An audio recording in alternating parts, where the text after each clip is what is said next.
After ng ilang araw na pagkakasakit, eto, balik trabaho na naman nga ang babae na to dahil wala naman akong asawang kontraktor. O diba Shala, napakaganda ng intro ko, parang napakasarap magawa ng mini vlog araw-araw. Mahan niyo muna ako magpanggap ngayong araw mga mare. Bali ayan, nagpunta nga muna ako dyan sa kwarto ni Papa para nga silipin at tingnan kung ano bang kalagayan baka inaamag na, char.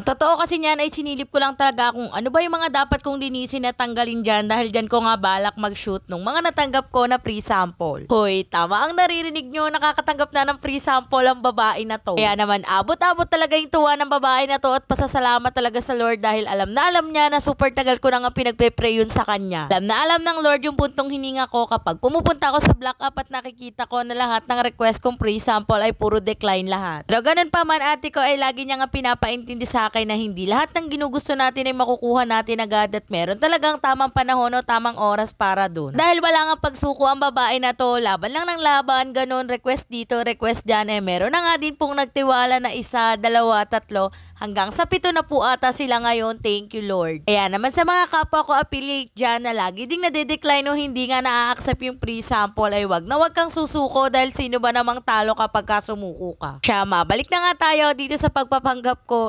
paglilinis pala ng bahay, nakatapos na nga akong paglalampaso at ayan, tutupiin ko naman yun nandyan sa sopa. Ilang ba yung merong sopa na hindi na nga nawala ng laman yung pinakang ibabaw na para bang naglalabas yung sopa na kung ano-anong gamit. Pa nga namin na yan, ate ko, araw-araw ko nga nililinis yan. Tapos sa araw-araw na paglilinis ko, para kung ano yung nililinis ko kahapon, siya din yung nililinis ko ngayon. Pero mga ate ko, kung ganyan ba naman yung nakatambak sa sopa, puro free sample, tapos makikita mo punong-puno yung sopa na yun ng free sample, hindi ka naman talaga maiinis. Ang nakikita nyo ay puro free sample yan at ang babae na to ay gagawin pa nga ng video yan isa-isa. Yes, hindi madali maging isang affiliate dahil kailangan mo pang ang videohan yan isa-isa at sa pagbibideo ay hindi rin talaga basta-basta. Kailangan mong bonggahan o gandahan yung iyong video lalo na nga at free sample dahil nako ate ko, mahiya ka na lang talaga sa nagbigay ng sayo. Pero ate ko, si affiliate kapag naging passion mo na at araw-araw mong ginagawa ay magiging madali na lang talaga para sayo. Habang minamani-mani mo na lang lahat mula sa pagbibideo hanggang sa pagbo-voice over, ganun. Ayan ate ko, sa kadadaldal ko ay nakatapos na nga ako ng pagtutupi ng aming damit at after ko magtupi at nagdala muna ako ng hopya sa kapitbahay o dun sa tita ko. Kasi naman ate ko, yung hopya na yan ay dala pa nga ng papa ko nung kabilang linggo. 3 box nga yan at ngayon ko pa lang talaga nabuksan. Favorite ko nga yung hopya pero paano ba naman makakain ng babae na to yung mga hopya na yan? Sakto nga nung umuwi si papa ng Friday ay may sore throat nga ang babae at bawal nga ng matamis, kaloka. Diba ate ko, nasa hopya pa rin tayo pero nagluluto na ako. Ayan ate ko, nakikita nyo naman, ininit ko nga lang yung aming DIY na pizza dito sa bahay. Ko na nga din ang pagpiprito ng isang hotdog at ayan, nagluto na nga din ako ng carbonara. Nga pala yung pasta express, napakadali lang lutuin, kada nagkikrave talaga ako, iyan talaga yung niluluto ko. As forward mga ate ko,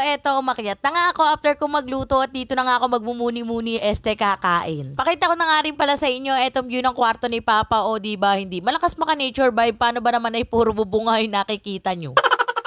Ito nga pala yung food ko for today's morning mga ate ko bago sumabak ang babae na to sa pagpa-product shoot. Siyempre ate ko, dapat busog na busog tayo bago tayo mag-shoot para naman busog din yung utak natin sa mga sasabihin natin sa pagpo-promote. Eto, bago nga kumain ng babae na to, nag-cellphone muna at nag-scroll para nga makahanap ng movie habang kumakain nanonood ng movie. Kasanayan ko na din kasi talaga yan ate ko na kapag kakain ako ay nanonood nga ako ng movie. Sa akin kasi mas sumasarap yung aking pagkain kapag ganyan na nanonood nga ako ng movie. Fast forward tayo dahil nabusog na nga ang babae na to, wala nang sinayang na oras at ayan, nagdiretso trabaho na nga talaga siya. Ayan, nakikita nyo ba yung unang sinushoot ko? Yes, tama ang nakikita nyo. Beauty White Soap nga yan ni You Glow Babe at super thankful talaga ako sa product na yan dahil iyan talaga yung nakatulong para mag-glow talaga yung skin ng babae na to. Wala noong hanggang talampakan mga ate ko, pinakinis talaga ng sabon na yan as in. Mga ate ko, hindi to sponsored pero Ma'am Giselle baka naman. Paano mga ate ko, hanggang dito na lang muna. Ang mahalaga ay naging update ka nga sa buhay ko dahil iyan naman yung gustong gusto mo, lagi kang updated sa buhay ko. Muna for today's video, thank you for watching. See you on my next vlog. Bye-bye!